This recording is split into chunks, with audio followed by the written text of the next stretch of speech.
I am still working in the office on tax paperwork. Yes, I am. And I'm warning us it's rainy and cold and miserable outside. And it's supposed to be like that all week. So I thought I would make something real comforting. And this is John's favorite thing that I make. Hands down, this is his favorite thing. And it's chicken and dumplings. So I thought I would get started on it because I'm working so much in the office. I can't just spend the whole day making dumplings. So I can do a little bit today and a little bit tomorrow and still have a really nice meal, his favorite. So I went on and pre-washed a chicken, and I've got him down here in this stock pot. Some things I'm going to put in there to put him on the stove and just let him kind of boil away is about 2 teaspoons of salt, because remember he's a big chicken, he needs some salt in there. And I'm using some of my peppercorns that aren't crushed. You can just shake you some black pepper in there, whatever you want to do. My peppercorns are black and white and pink and red and green. They're a little melange or medley of them. And I'm going to put me a generous teaspoon. Do y'all see that? I'm just going to drop the whole little peppercorns in there. Yes, I am. And I will strain my broth so you won't have whole peppercorns in my broth. And the only other thing I put in there is a stalk of celery that I've cut in half. I washed it too, okay? And this is just some tap water I brought over here. Pour in here on Mr. Chicken. I'm going to let him cook on the stove all day. Well, I say all day. A long time while I'm in the office, maybe 2 or 3 hours. Now, if I was cooking this all in one day, I would probably cook him about an hour, hour and a half, a little higher, you know, like medium high. If I was in the kitchen and could watch and I was rolling out my dumplings and everything at the same time. But since I've got all day to do this, because I'm doing green chicken for supper tonight, tonight's Tuesday, so it'll be Taco Tuesday. We're going to have green chicken tacos. And I made green chicken for y'all before. Y'all might have to look for it. I'll have to do it again soon. So it'll be up to the top on our videos. I need some more tap water. Let me get that for y'all. Just a second.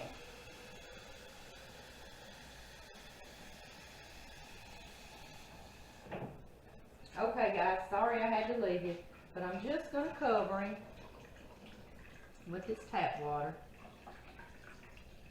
And like I say, I'm going to let him come to a boil, and then I'm going to kind of turn him down and let him simmer. I leave the lid off because I'm in the office upstairs, so I don't want him to bubble over. I'll leave the lid off. And y'all want to ask me where I got my stock pot. I got this several years back. John actually got it for me for Christmas. It's a Wolfgang Pup. Now, I don't remember where he went to get it. Maybe Sam's Club. I don't know. I wanted to hop back on here and show y'all what I do with my celery. A lot of you already know that. But I know I just use 1 stalk of celery to put in my chicken for my chicken and dumplings. So you're like, what do you do with the rest of that, Amy? And we're not going to waste that. I love to do this. I pre-chop my celery and I put it in a freezer bag. You can put it in a freezer container and I freeze it. And that way I can put it in any soups or stews, my gumbo, dirty rice, anything you're going to bake that needs it in there, anything you're going to basically cook with.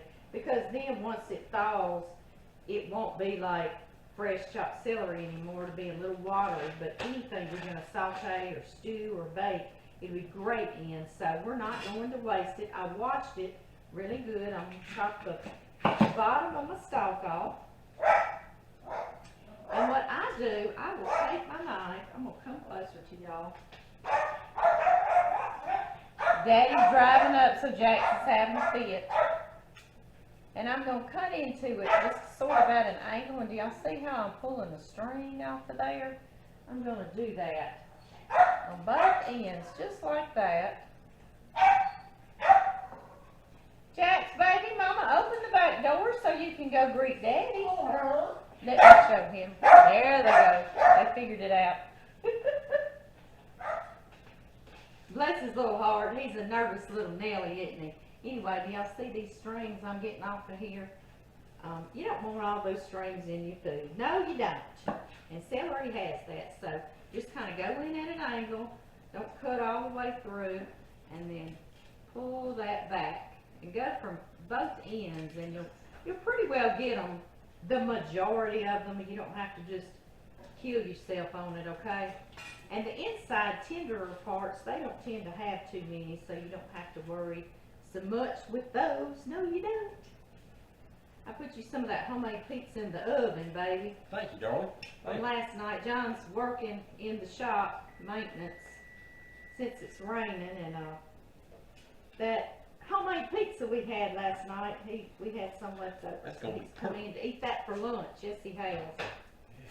I'm de-stringing my outside pieces of this celery, and I'll show y'all how I chop it.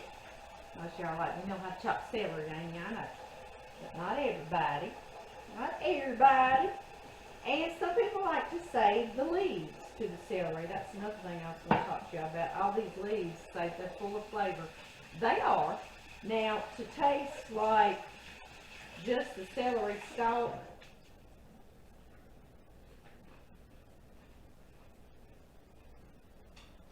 tastes like celery. And to tell you, does the leaf taste like celery? No. But I'm going to taste it. It's in the bottom oven, babe. That top oven beeps and beeps and beeps, and everybody gets angry at it, including me. Yeah, me too. It doesn't taste like celery, but it has a really bright flavor to it. So I see if you want to keep it and put it in your foods, it's certainly got a nice bright flavor to it, and it's pleasant. And of course, when it cooks, it's going to be a whole different other flavor. So if you want to keep it, do. If you don't, don't. And that is how you do. And then I take my stalks that I've washed and I split them in half at least. Just like that. I'll move my leafy parts over right now, so we can just look at what we're doing with the celery. Split him in half.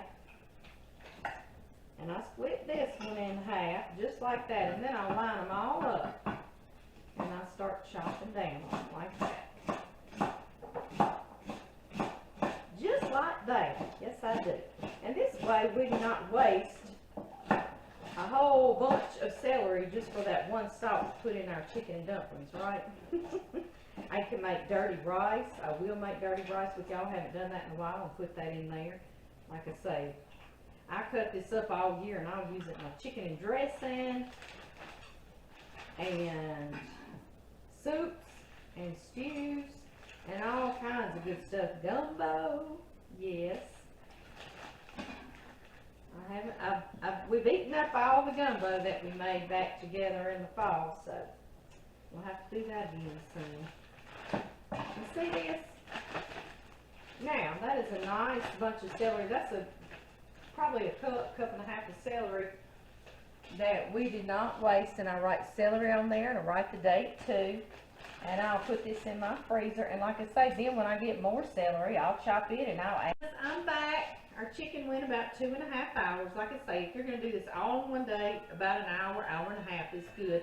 I just like to let it go a little slower and lower, because then it gives all that time for the broth to kind of condense and almost become a stock for you, and time for the bones in that chicken to really release their flavor. So that's why I do that, if I've got the time.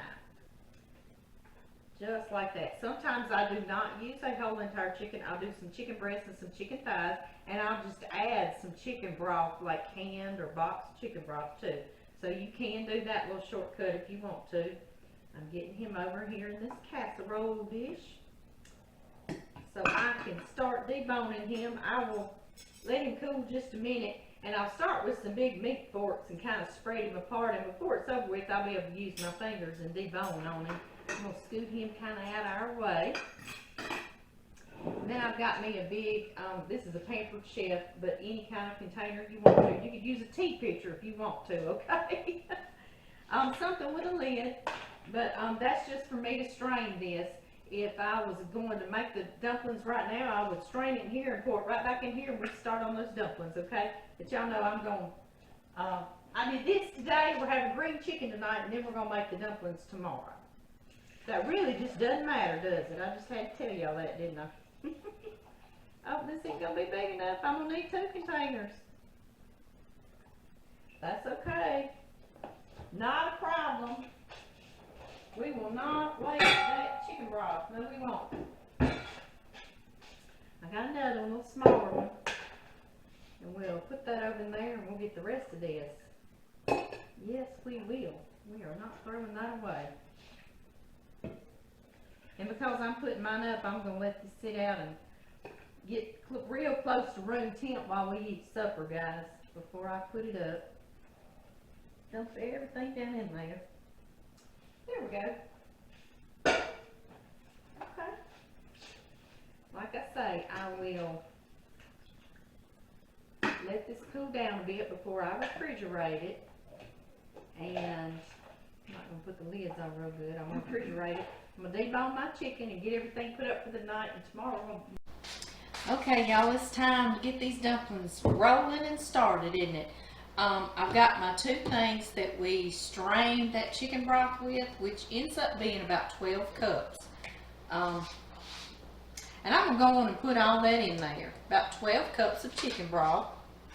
And if you're making this and you can't pre-cook chicken and say you're just going to use a rotisserie chicken that you debone, then you can buy your chicken broth, okay? Of course. Don't let that stop you. Take all the little shortcuts you need. It'll still be real good. That's 8 cups. And here is our 12, or 4 cups to make 12. Ours is delicious though, isn't it? Homemade. Yes, it is. And y'all, I put mine in a big round pot. This is a Pampered Chef one. You can get any kind, rather than a tall up stock pot, just for the sheer reason that it gives me more work surface, because you're dropping dumplings in your boiling broth, so it gives me a bigger area to work with. But I haven't always had this, and I've done it in a tall up stock pot too, so whatever you've got will work. Okay guys, I'm gonna get this heating on our stove back here. Get that heating up for us, because y'all know I did the chicken yesterday. Y'all know that though. Okay, and speaking of that chicken, let's slide it over here, and I'm gonna get it out. I just left them when I deboned that chicken, and I should have deboned with y'all, but I didn't want to take up all my time. We got to get to these dumplings. But you see, I still got whole breast that I just took out, and my breast tenderloin, I just did it like that. So I'm gonna get them out. All my pieces, my thighs, they're still whole. Of course, I deboned them and de-skinned them. So I get everything out and I chop it all up real nice size, like I would say bite-sized pieces here. Let me wash my hands. There we go. And like I say, making sure y'all both can see me, I'm going to just chop it up. Nice size pieces like this. That way I can kind of feel if I would have missed a little bone or something, but I've done this so much. Usually you don't. If you do, it's not the end of the world either, is it? Okay, y'all see I'm just giving it a rough chop. Just like that. John's mama made chicken and dumplings, and when John's daddy would come over every day to our house, and I'd be making dumplings back when my boys were little years ago, and he would see all this chicken I'd be putting in the dumplings. Of course, he'd get to eat them a lot too, and he'd say, Linda, talking about John's mama, I don't know what she does with the chicken. I guess she just drags it through there, because he said he couldn't ever find any chicken in her dumplings. He used to make me laugh. I bet he didn't say that to her face though, don't you? Okay guys, I'll tell you what I'm gonna do. I'm gonna move my chicken back here beside the stove. Get that ready to put in there in our dumplings. Just like that, I'm gonna wash my hands, and we're gonna make these homemade dumplings.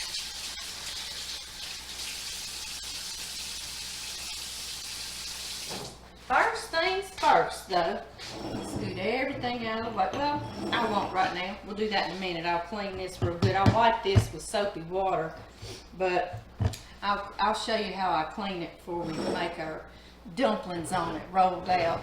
Let's see here. Pulling my big old thing of flour over here. This dumpling recipe I got from my mama years ago. She had me rolling out dumplings when I was a teenager.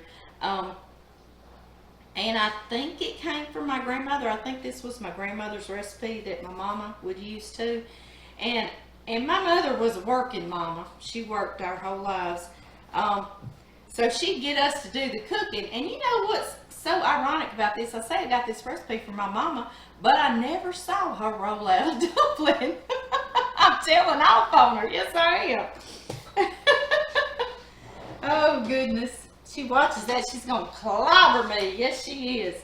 She would make dumplings, but she would use corn tortillas, you know, and not corn, but flour tortillas, and she would roll them up in strips, dumpling size, and drop them in there. And they were okay, but they're not like these. Not like these that she would get us to make.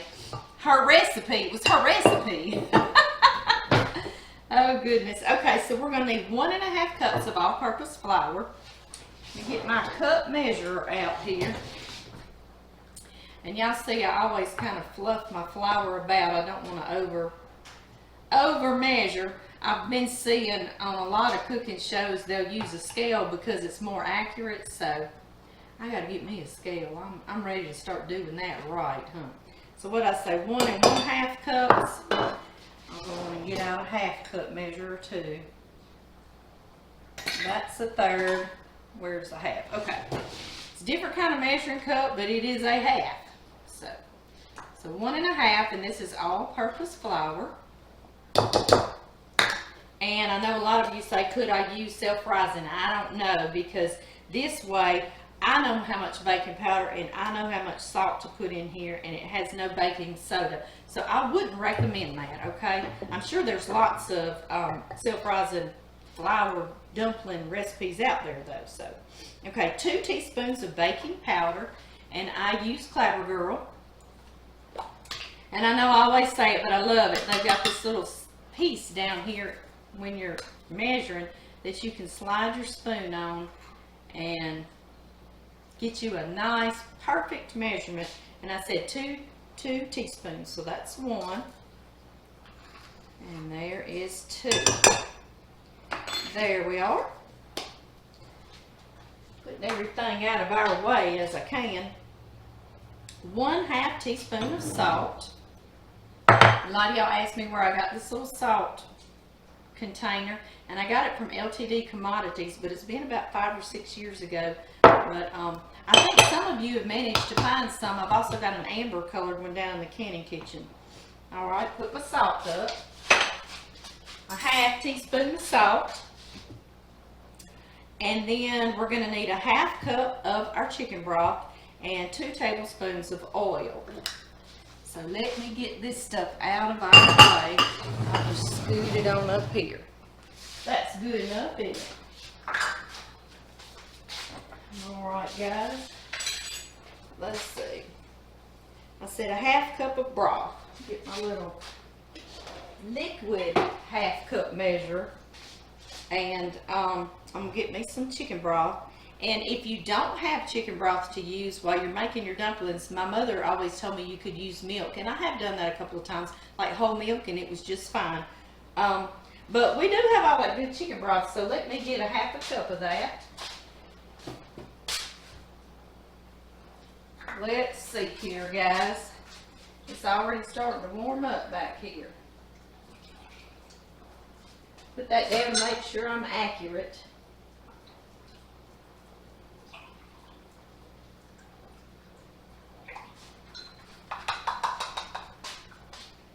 Okay, I'm not going to pour that in there quite yet. And what did I say? 2 tablespoons of oil, and this is vegetable oil, but I use corn oil. So this is just what I happen to have right now is a vegetable oil, and I'm going to put 2 tablespoons. I'm just going to put it over here in my broth. 1, 2. There we are. Now, I'm going to grab a whisk and a spatula. First, I'm going to whisk my salt and my baking powder in here. So when I pour that oil in that broth, I don't have just a clump of baking powder or a clump of salt. So just kind of whisk it around and get it mixed in there.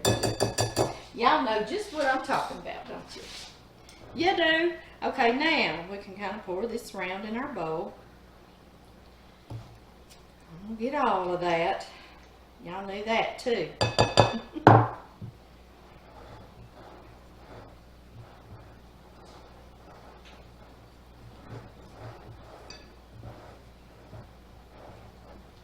There we go, and I tell you, I love, sometimes, this wasn't in my recipe from my mama, sometimes I love to go on and put some fresh cracked pepper in there, inside my dumplings. You see these dumplings are already going to be full of flavor, and we hadn't even put them in that broth yet, have we? Okay, guys, show y'all what that looks like.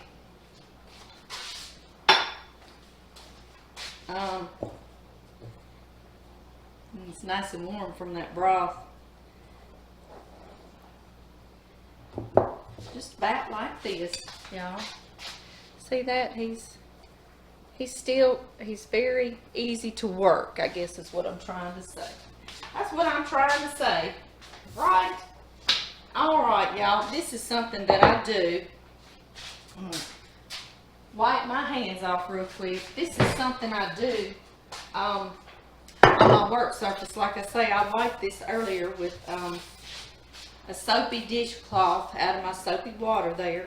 But now I want to get it clean so I won't be worried about putting food directly on it. And I do this before I can. Also, just get it nice and clean.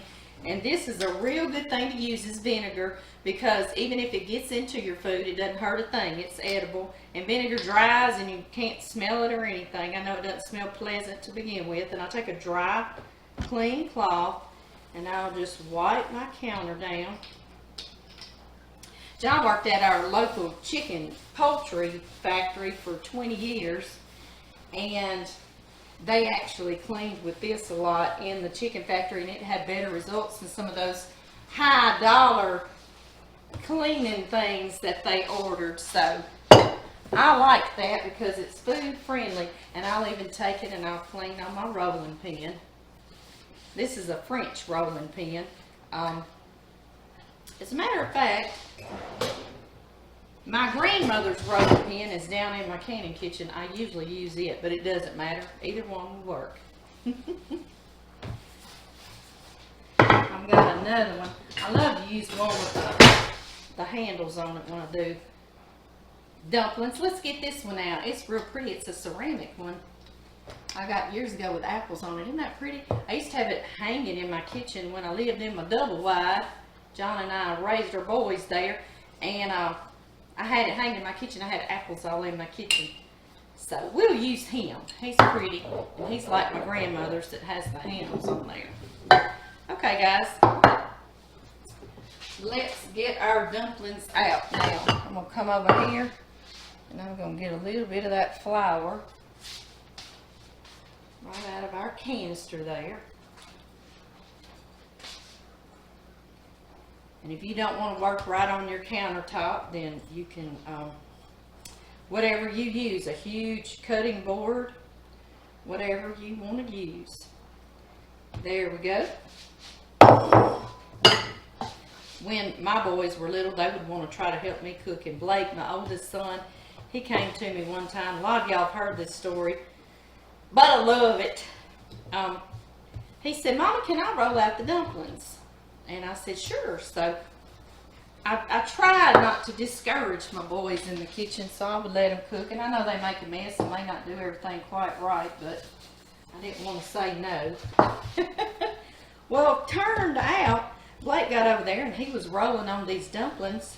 You see, you roll and you got to kind of do it over and over. That's what flour and gluten wants. It wants you to coax them into what you want it to do. Just keep kind of flipping it like that. Make sure you're not sticking, okay? Anyway, he said, "Mama, can I roll out the dumplings?" So I said, "Sure, Blake." So he got over there rolling out dumplings, and I went on about my business, cleaning up, probably deboning chicken. Because I was doing it all in one afternoon. We had been at work and school. And I saw him over there, and he was just rolling them out really thin like this. A lot thinner than I normally rolled them out. And I thought, well, Those are a little thinner and I normally roll them out. But I'm not going to say anything to him. I don't want to discourage him, and it's not going to kill us to eat a little bit thinner dumplings, so I'm not going to discourage him. Well, lo and behold, those were the best dumplings we'd ever had. Isn't that crazy? So he actually ended up teaching me something, rolling them out thinner. So now I roll them out blade thin. I use a pizza cutter. It's the easiest thing in the world. Just go up and down, cutting you some dumplings.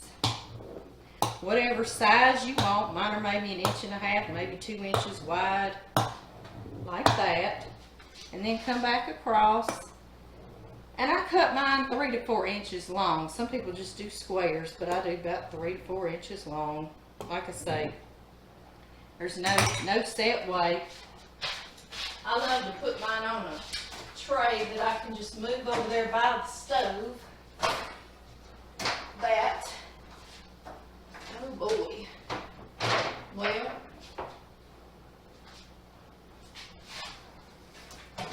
goodness. Come on, mister.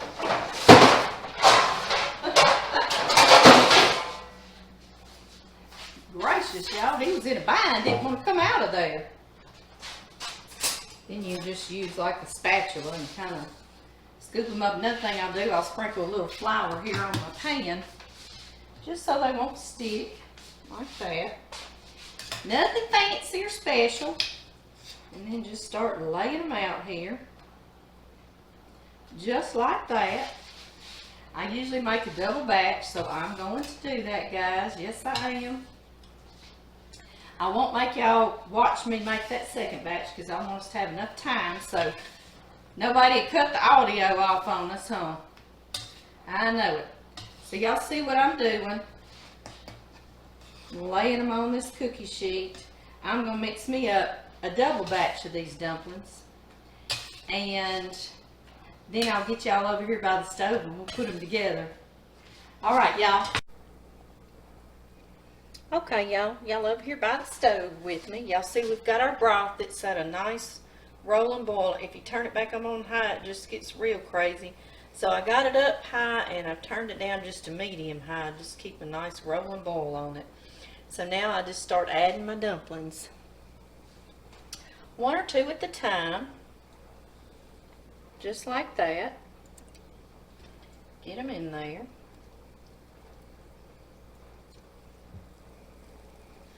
Let's see. I'm making sure. I know y'all can see good right here. I'm trying to get. I think y'all can see that pot pretty good. I'm just making sure. Okay, guys. And if some of them are too big and you don't like them like that, you can break them at this time. It's no matter. But we need that broth to be boiling like that because they'll go to the bottom and then they'll float to the top. Y'all see that? So you'll put several, just like that. Then you're going to take your spoon and just make sure they're not sticking together. Make sure everybody's separated. Kind of roll them around a bit. Push them down in there. They look like they're all doing pretty good, don't they? So we're going to get back at it. That boil's come right back up, so it's caught up with us. So then we're going to start dropping more. And you see they'll kind of fall under the dumplings that's floating on the top. It works out really good in the beginning before our pot gets real full. I'm going to share some of these with my Zumba instructor, Leanne. If she watches this, she's going to be so excited. Because she's been talking about it since last time I made dumplings. Last fall. Last year. That sounds even longer, doesn't it? Y'all see I'm kind of stirring it around to make sure none's sticking on the bottom. And let everybody get caught up and let all these float to the top. Just like that. So anyway, yeah, I promised Leanne next time I made them that I would share some with her. She's good enough to share Zumba with me. I'm going to share some dumplings with her. Sure am. She's a home health nurse. She's a hard-working gal. Hard-working gal. Especially these days, dealing with our lovely pandemic, huh? Y'all see how I'm just finding little spots where that broth starts boiling again, and I use that as an advantage to drop some of these down in there. Let them go to the bottom and cook and come back up. Some of your dumplings want to stick together. Like I say, that's not any big deal. You just pull them apart and drop. Like I say, my mama would use flour tortillas stripped up. I remember too, if nobody had time to roll out some dumplings, and they were pretty good, but of course they're not like, you know, homemade. But that would be something. Something I've done before too is buy those store-bought ones that are in the freezer section. Is it Mary B's? Like, she makes the biscuits and she does the dumplings. Those are pretty good too. I hope I'm telling y'all the right name. I want to say I have a package of them in the freezer. But we're doing homemade today. Today. Yes, we are. Y'all see what I'm doing? I'm dropping. And I'm giving them just a minute to catch up and get right back to the top. If you start finding trouble finding a place to drop them, you can take your spoon. That was what I'll show y'all, and then I'll finish without y'all and come back. You can take your spoon and kind of find you a spot like that. Make you a little hole like that when you start getting a real full pot, okay? Just like that if you want to. Like I say, if they have trouble getting down there, you just kind of give them a stir and those uncooked ones will fall right to the bottom. We've got plenty of broth, so ours aren't having any trouble wanting to stick to the bottom and burn on us. At this point, I'm going to drop all these in here. And what I'm going to do is let them cook while I stand here and make sure none sticks or they don't want to burn for about 5 or 10 minutes. I'm going to kind of let them do like this, let them get nice and done. And then I'll move on to my finishing step. We're going to eat us some dumplings. Okay, y'all. Alright, y'all, it only went about 5 more minutes, so I want to let y'all know. You just kind of watch it, and I had to turn them down on low, okay? You see how they thickened up and some of my broth condensed? They kind of swelled in that. They look good already, don't they? With no chicken. So now I've turned them on really, really, really low, okay? And I'm going to add our chopped chicken right here. Y'all see I chopped this chicken on a plastic cutting board that I can put into my dishwasher and get really, really clean. So I didn't chop it on a wooden one. Piece of chicken. I had one little piece of chicken escape. An escaping piece of chicken. Plop him in there. I had just wiped my stove down before I got on here with y'all, so he's not getting out of the party. No, he's not. Okay, guys. Now I'm going to stir that down in there, all pretty like that. And this is how I finish my dumplings, and this is not what my mama taught me to do, but it's just something that I, Amy, have added through the years. I don't know, I just like it. Is I take some butter. So y'all could stop there, but this makes it, this is just a finishing touch to it that I love. That's about 2 or 3 tablespoons of butter. Okay. Let's put a little more than that, huh? Yeah. Like I say, it's a real nice finishing touch. There we go. And I also pour some milk in there. This is 2%, but when John and I were smaller and had whole milk, we would do whole milk. Uh-oh. One of my cameras turned off. This isn't cool. Okay, guys. Butter and whole milk is how I finish my dumplings. Or 2% is what I got right now. If I had whole milk, I'd put it. And like I say, now I'm going to turn him down on low, low, low. And then, John and I love more fresh cracked pepper on there. Just like this. Yes, we do.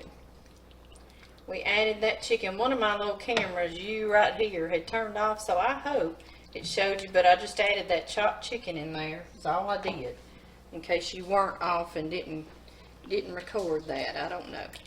Y'all see how nice that's gonna be? Like I say, I'm gonna cover it with its lid.